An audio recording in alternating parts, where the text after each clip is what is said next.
Écoute, est-ce que je suis prête? Là, je commence à sentir la sensation de les portes vont se fermer, il faut y aller, on y va et tout. Donc le petit stress, tu vois. Merci le Grand Contrôle de nous accueillir ici, d'accueillir cette année la 2e édition du premier festival entièrement dédié à l'univers du train.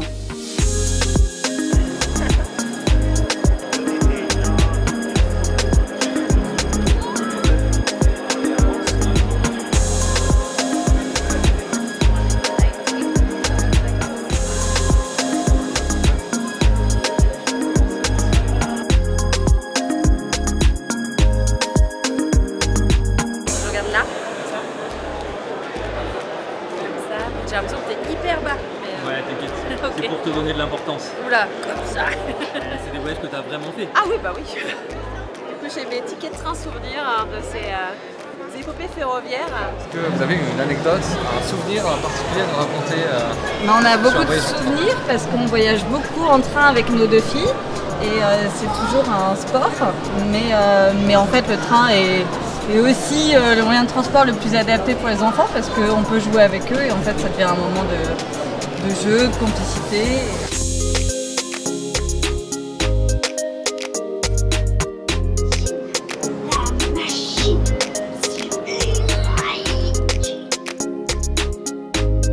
Le festival, c'est une initiative assez unique en son genre, en plus qui mélange plein de performances différentes, il y a des conférences, il y a des stands, tout le monde, petit ou grand, peut aller voir le festival et s'orienter vers le train, quoi. Et aussi, ce qui est intéressant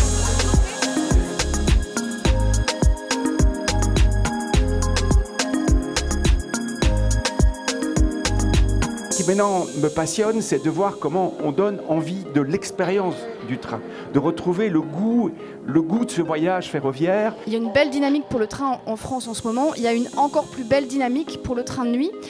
On a doublé notre nombre de voyageurs cet été sur les trains de nuit par rapport à l'été dernier. On a fait voyager 200 000 personnes. Comme ce sont les journées du patrimoine, je voulais qu'on en profite pour célébrer les modes de transport et tout un patrimoine, notamment ferroviaire. Et aujourd'hui, on compte près de 20% de femmes dans les entreprises ferroviaires. Même si des freins persistent, ce chiffre est en nette progression. Moi, ma conviction, c'est qu'en 2050, le train, ce sera 50% de part de marché. Donc c'est le x5. Et le train du futur, déjà, on sait qu'en 2024, il consommera 20% de moins d'énergie. Et il faut aller encore plus dans ce sens-là.